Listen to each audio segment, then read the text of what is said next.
来斧头山旅游的叔叔姨姨们，您要觉得上班苦，喝点蜂蜜补一补；您要觉得上班累，喝点蜂蜜养养胃。天苍苍，野茫茫，买点蜂蜜尝一尝。大夫买了送大嫂，大嫂天天对您好。蜂蜜采来装满缸，营养美味送吉祥。吃了花叶牌蜂蜜，事业爱情甜蜜蜜了嘿。那啥，两位老板，吃了你们的蜂蜜，真的能爱情甜蜜蜜吗？哇哦，看这位小姐姐哭得梨花带雨，面容憔悴，该不会是失恋了吧？呜，男朋友刚刚跟我提出了分手。瞧了嘿。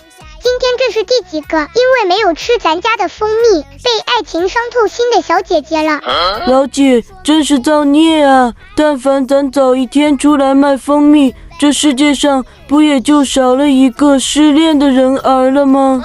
这蜂蜜真有那么神奇吗？当然啦，此乃杜鹃花蜂蜜，是我们6号别墅的独门秘制哦。杜鹃花跟失恋有啥关系啊？这你就不知道了吧，小姐姐。咱小学的语文课本上明晃晃的写着，在天愿作比翼鸟，在地愿为杜鹃花哦。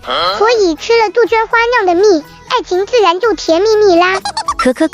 可我已经失恋了，就算吃了你们的蜂蜜也没用啦。好家伙，合着您这是打算吊死在一棵树上了？我瞅这位小姐姐岁数不大，且又貌美如花，为了一棵树而放弃整片森林，也太亏了吧。可男朋友刚刚跟我说了拜拜，我心里的伤口还没有痊愈呢。切，有啥呀？拜拜就拜拜，下一个更乖噻。旧的不去，新的不来。您不提前买点蜂蜜预备着，等下一段恋情出现，可就来不及啦。可是，甭可是但是啦，帅哥说来就来，想要爱情甜蜜蜜，必须买我们家的蜂蜜哦。说了半天，你家的蜂蜜到底管不管用啊？可不是我们王婆卖瓜，自卖自夸哈。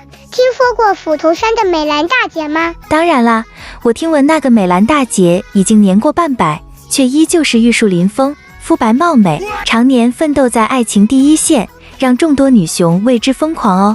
知道她是怎么做到的吗？那全是我家这罐蜂蜜的功劳哦。